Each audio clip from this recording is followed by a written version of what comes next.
আসসালামু আলাইকুম সবাইকে। ফারজানা সিম্পল লাইফে আপনাদের সবাইকে ঈদের শুভেচ্ছা জানিয়ে আমি আজকে আরেকটা নতুন ব্লগ শুরু করতে যাচ্ছি। এটা হচ্ছে ঈদের ব্লগ না, এটা ঈদের আগের দিনের ব্লগ আর কি, দুদিনের ব্লগ একসাথেই শেয়ার করেছি। এখন দেখা যাচ্ছে সবাই ঈদের ব্লগ শেয়ার করছে, কিন্তু আমার কিন্তু দেরি হয়ে যায়। তো যাই হোক, যেহেতু ব্লগটা করা আছে চিন্তা করলাম আপনাদের সাথে শেয়ার করে দিই। তো আমরা তো সাতকানিয়াতে চলে এসেছি, আমরা রোজা 25টাতে এসেছি। একটু বাড়িতে কাজ ছিল, সেগুলো একটু গুছিয়ে নেব। তো এটা হচ্ছে নুসাইবার রামেন নুডলস রান্না করেছে, আর নুসাইবা আর দোহা দুজনেই একসাথে মিলে রামেনটা রান্না করেছে। আসলে ওরা যে এত ভালো নুডলস রান্না করতে পারে আমি আজকেই দেখলাম। ওরা ইউটিউবে একটা চ্যানেলে এই রামেনটা একদম ফলো করে রান্না করেছে, সেম টু সেম হয়েছে।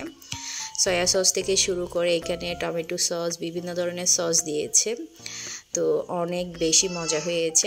আর এটা হচ্ছে রসুন দেওয়াতে একটা সুন্দর রসুনের ফ্লেভার ছিল। তো সাথে একটা ডিম পোচও করে নিয়েছে, আর আমাকে বলছিল আম্মু একটু টেস্ট করে দেখো। ওরা রামেন রান্না করেছে দুই বোন মিলে একসাথে। তো আমিও টেস্ট করে দেখছি, আসলেই মজা হয়েছে, অনেক বেশি ঝাল হয়েছে যেহেতু 2-3 রকমের সস দেওয়া হয়েছে এখানে। এরপরে হচ্ছে যেটা সত্যি কথা, যেমন মজা হয়েছে এটা খাওয়ার পর ওদের কিন্তু পেট ব্যথা শুরু হয়ে গিয়েছে যেহেতু ঝাল বেশি দিয়েছে। তো এই তো মজা বেশি খেলে যেটা সাজা পেতে হয় আর কি। রামেনটা কোনোদিন আমার টেস্ট করা হয়নি। ওরা হচ্ছে এগুলা এমনি নর্মাল নুডলস যেটা, এটা মিস্টার নুডলস আর কি, ওইটাতে মশলা বানিয়ে দিয়েছে বিভিন্ন রকম সস, এরপর গার্লিক, এরপর হচ্ছে টমেটো সস বেশি করে দিয়ে ওরা রামেনটা রান্না করেছে। আসলে অনেক বেশি মজা হয়েছিল। তো অতিরিক্ত ঝালের কারণে কিন্তু ওদের আবার পেট ব্যথাও করেছে। তো যাই হোক, আসলে এই ধরনের রামেন নুডলসটা কিন্তু সব সময় খাওয়া ভালো না, আর যারা কিন্তু ঝাল খেতে পারে না তাদের জন্য তো টোটালি কিন্তু খারাপ হয়ে যাবে খেলে। তো এই তো আমার মেয়েদের খাওয়ার পর কিন্তু ওরা খুবই মজা করে খেয়েছে, তবে পেট ব্যথা করেছে। তো এটা হচ্ছে পরের দিন হচ্ছে আমি দুপুরবেলা আর কি ছাদে এসেছিলাম। বেশ অনেক দিন পর আমি আবার ছাদে এসেছি। আমরা এখান থেকে গিয়েছি 3 মাস হয়ে গিয়েছে, যেহেতু 3 মাস পরে এসেছি। আর এখন তো বাহিরে প্রচুর রোদ, তো রোদের কারণে আর ছাদে আমাদের অনেকগুলো গাছ ছিল, সেগুলো সবগুলো কিন্তু মরে একদম কি শুকনা হয়ে গিয়েছে। তো পানি না দেওয়ার কারণে আর কি, যদি বর্ষা থাকতো বৃষ্টি হতো তাহলে গাছগুলো মরে যেত না। তো যাই হোক, যেহেতু আমরা ছিলাম না, কোনো কিছু তো মায়া ত্যাগ করতে হবে। তো আমি যখন ছিলাম প্রতিদিন এখানে ছাদের মধ্যে পানি দিতে উঠতাম, এরপর নুসাইবা আব্বু পানি দিত, গাছের যত্ন করতো। তো অনেক ধরনের গাছ ছিল। তো এই যে টবগুলা কিন্তু নুসাইবা আব্বু খালি করে নিয়েছে যেহেতু সবগুলা গাছ মারা গিয়েছে। তো আমি আসার পর অনেকগুলা গাছ এখানে পরিষ্কার করেছি, শুকনা গাছগুলো কেটে নিয়েছি, ঢালগুলা কেটে নিয়েছি। তো এখানে একটা বড়ই গাছও ছিল, এটা শুকিয়ে যাওয়ার কারণে ওখান থেকে ঢাল ভেঙে ভেঙে পড়ে কাটা হয়ে গিয়েছে আর কি। বড়ই গাছে তো কাটা থাকে। তো তাওরাত হচ্ছে পায়ে ব্যথা পেয়েছিল, যেহেতু ও খালি পায়ে এসেছে ছাদে। আমি এসেছি একা, আমার পিছু পিছু কিন্তু সবাই চলে এসেছে। আমি ছাদটা একটু পরিষ্কার করব, গাছগুলো একটু কেটে নেব। আর এখানে ছাদ কিন্তু অলরেডি নুসাইবা আব্বু পরিষ্কার করে নিয়েছে এর আগের দিন আর কি। উনি তো পরিষ্কার করে শহরে চলে গিয়েছে, আবার আসবে ঈদের দিন। তো এইখানে হচ্ছে আমাদের অনেকগুলো কবুতর ছিল। আমি যখন দেখছি তখন কিন্তু আগে আমরা অনেকগুলো এখানে কবুতর পালন করতাম। তো আমরা যেহেতু ছিলাম না, অনেকগুলো কবুতর মারা গিয়েছে, আপনাদের সাথে আগেই শেয়ার করেছি। তো 2টা হচ্ছে আমার ননদকে দিয়ে দেওয়া হয়েছে, ওর ওখানে আছে একদম বাসা সহ, কবুতরের বাসা সহ। আরও কিছু বিক্রি করে দিয়েছে। তো এই তো আমাদের ছাদের কিন্তু অবস্থা দেখেছেন, আসলে খুবই খারাপ লাগছে। আগে অনেক সুন্দর সুন্দর ফুলের গাছ ছিল, যখন আমি বিকেলে উঠতাম তখন হাঁটতাম, অনেক ভালো লাগতো, গাছের যত্ন নিতাম, বিভিন্ন ধরনের ফুল আসতো গাছের মধ্যে। তো যাই হোক, রোদের কারণে কিন্তু সব গাছ মরে গিয়েছে। আর এটা হচ্ছে আমরা ইফতার করে নিয়েছি যেহেতু ইফতারের সময় হয়েছে। আর এখানে আসার পর থেকে না আমি শুধু ছোলাটাই বাসায় বাড়িতে বানাই আর কি। আমি ছোলা শহর থেকে সিদ্ধ করে নিয়ে এসেছি যাতে এখানে আর ঝামেলা করতে না হয়। আর অন্য সব কিছুই কিন্তু দোকান থেকে কিনে আনি। আর বাচ্চারা দেখা যায় ইফতারের সময় তরমুজ আর শরবতটাই খেলে না, আর কিছুই খেতে চায় না, একটু জিলাপিটা পছন্দ করে। তো এই তো ইফতার করার পর এখন হচ্ছে তাওরাত আর তাসি যাবে বাহিরে। তো তাওরাত বাহিরে যাওয়ার জন্য অনেক বেশি বিরক্ত করছিল, তো একটা স্পাইডারম্যানের গেঞ্জি পরিয়ে দিয়েছি। আর এই গেঞ্জিতে না একটা লাইটও আছে, এটার কারণে অনেক বেশি খুশি হয়েছে। আর এই গেঞ্জিটা হচ্ছে তাওরাত পছন্দ করে নিয়েছে। যখন দোকানে লাইট জ্বালিয়ে দেখিয়েছিল ওকে, ও তো এই গেঞ্জিটা নেওয়ার জন্য অনেক বেশি পাগল হয়েছিল যে ও এইটা নেবে, যেহেতু লাইট জ্বলার কারণে। তো এই সাইজের বড় পাইনি, সেই জন্য তাসিরের একটু মন খারাপ হয়েছে, বড় সাইজের ছিল না আর কি। তাসির অন্য ডিজাইনের নিয়েছে, তবে ওর গেঞ্জিতে হচ্ছে লাইট ছিল না। আমার মনে হয় সবার ঘরে ছেলে বাচ্চারা কিন্তু এই ধরনের টি শার্ট বা কার্টুনওয়ালা বিভিন্ন জিনিসপত্র পছন্দ করে। আর আয়াসের যখন বার্থডে হয়েছিল তা আমি একটা স্পাইডারম্যান ডিজাইনের কেক বানিয়ে দিয়েছিলাম 2 টিয়ারের। তো তাসির বলেছিল আগামীবার ওর যখন বার্থডে হবে তখন ওর জন্য একটা স্পাইডারম্যানের কেক বানাতে, তো ডিজাইন দিয়ে রেখেছে। আর স্পাইডারম্যানের হচ্ছে একটা টি শার্ট দিতে হবে ওকে। তো আমি বললাম যখন বার্থডে আসবে তখন দিব আর কি, ইনশাল্লাহ। তো ছেলে বাচ্চারা দেখা যায় এই ধরনের জিনিসপত্র পছন্দ করে, ব্যাগ থেকে শুরু করে টি শার্টেরও দেখা যায় বিভিন্ন ডিজাইনের কার্টুন পছন্দ করে আর কি। তো সবার ঘরে দেখা যায় স্পাইডারম্যান, বিশেষ করে ছেলেরা স্পাইডারম্যানটা অনেক বেশি পছন্দ করে। তো তাসিরকে তো স্পাইডারম্যানের টি শার্ট দিতে পারিনি, ও অন্য ডিজাইনের নিয়েছে।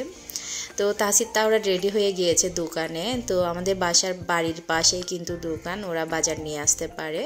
আমি লিস্ট করে দিয়েছি, এটা হচ্ছে চাঁদ রাতের দিন আর কি। তো আমার কিছু বাজার সদাই লাগবে। তো নুসেব আব্বু যাওয়ার সময় অনেকগুলো বাজার নিয়ে এসেছে আমাদের, যেহেতু এখানে বেশ অনেক দিন পরে এসেছি আমরা, যাওয়ার সময় যা ছিল সব নিয়ে গিয়েছিলাম, মশলাপাতি আর কি। আসার পর কিন্তু আবার নতুন করে মশলাপাতি সব কিছু কিনতে হয়েছে। তো যেহেতু আমরা এখানে অনেক দিন থাকবো, ঈদের পরও প্রায় 1 সপ্তাহের মতো থাকবো আর কি, 1 সপ্তাহ 10 দিন মতো থাকবো। তো অনেক বাজার সদাই লাগবে, মেহমান আসবে। তো এটা হচ্ছে আমাদের শেষ ইফতার আজকে, যেহেতু চাঁদ রাত, অলরেডি চাঁদ উঠে গিয়েছে। তো আগামীকালকে ঈদ। তো আজকে হচ্ছে লুচি বানিয়েছি, মুরগির মাংস ছিল, এরপর পেঁয়াজু বেগুনি ছোলা মাখবো, শসা কেটে নিয়েছি, সবাই একসাথে মেখে খেয়েছি আর কি। আলহামদুলিল্লাহ রোজার একটা মাস কিন্তু খুবই ভালোভাবে পার হয়ে গিয়েছে।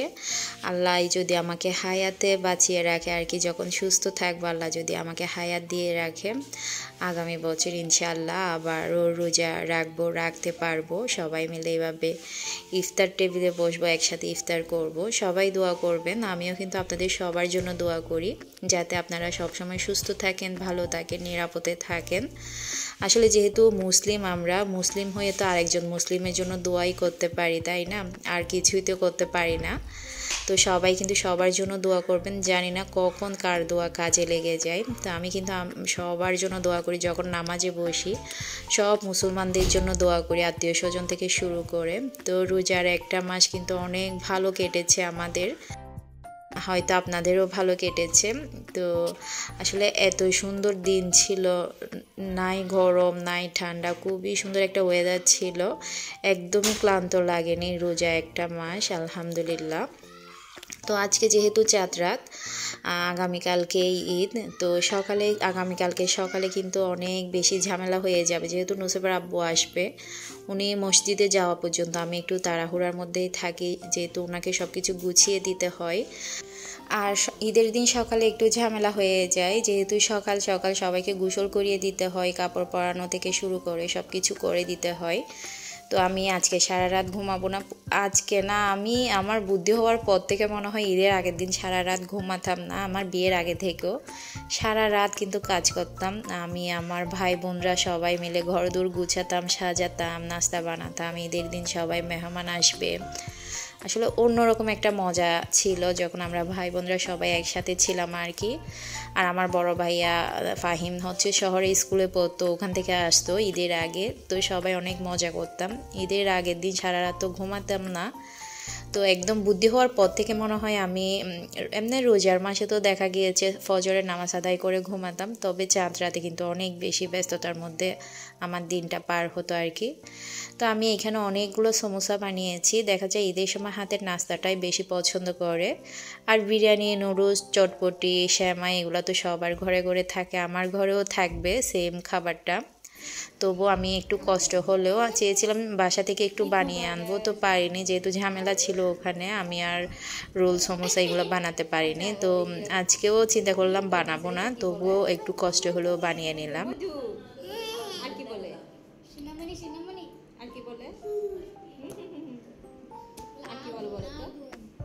তো এখন দেখা যাচ্ছে বাচ্চাদের মুখে মুখে এই ধরনের কথা আসলে কয়েকদিন পর পর মোবাইলে বলেন, বিভিন্ন ফেসবুকে বলেন, একটা একটা ভাইরাল হয়, এগুলো বাচ্চাদের মুখে মুখে থাকে। তো কয়েকদিন আগে একটা তরমুজ বিক্রি তার একটা কথা ভাইরাল হয়েছে, এত বেশি বাজে লাগে আমার এই কথাটা, ওই কিরে আসলে এটা কোনো কথা হলো? এটা কোনো ভাইরাল হবার মানে কথা হলো আর কি? আসলে বর্তমান সমাজে আমরা যেই পজিটিভ জিনিসটা কিন্তু ভাইরাল করি না, নেগেটিভগুলাই ভাইরাল করি, আর মানুষ ভালোর দিকটা কিন্তু দেখে না, যত খারাপ আছে এগুলাই কিন্তু সাপোর্ট করে, এগুলার দিকেই কিন্তু মানুষের আকর্ষণ বেশি, এগুলাই কিন্তু ভাইরাল হয়ে যায়। আসলে উনি হচ্ছে তরমুজ বিক্রি করে, ওনাকে নিয়ে মানুষ কি যে তামাশা শুরু করেছে এটা আমি বুঝি না। তো তারা তো দেখি ওই মোবাইলে দেখে, এরপর দোহা তাসিরের মুখ থেকে শুনে এগুলা বলছে, ও ভালো করে কথাই জানে না, এগুলাই বলছে ও। তো তরমুজ দেখলে না ও মধু মধু বলে, তো আমি এগুলা হাসছিলাম, ও যা যা জানে বলতে বলছিলাম। তো আজকে হচ্ছে আমি সমোসা বানিয়েছি, অন্থন বানিয়েছি, প্রায় 60 থেকে 70টার মতো বানিয়েছি আমি আর নুসাইবা মিলে। এরপর হচ্ছে আমার প্রধান কাজ হচ্ছে আমার মেয়েদেরকে মেহেদি পরানো, যতক্ষণ পর্যন্ত ওদেরকে মেহেদি পরাতে পারি না ওরা আমাকে শান্তিতে থাকতে দিবে না।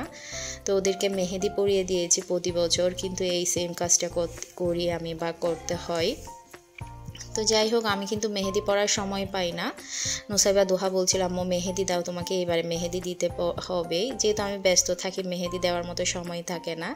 তো আমার মেয়েদের কথা মতো আমিও একটু হাতে মেহেদি পরে নিয়েছি। আর আমার মাশাআল্লাহ আমি কিন্তু মেহেদি ভালো পরাতে পারি না, ডিজাইন করতে পারি না, আজকে মনে হয় অনেক ভালো হয়েছে, আমার মনে হচ্ছে আর কি। তবে অনেকে কিন্তু দেখা যায় অনেক সুন্দর সুন্দর ডিজাইন করতে পারে। তো আমার আজকের ব্লগ এ পর্যন্ত, আগামী ব্লগে কিন্তু ঈদের ব্লগটা দেখবেন। সবাই ভালো থাকবেন, সুস্থ থাকবেন। আসসালামু আলাইকুম, আল্লাহ হাফেজ।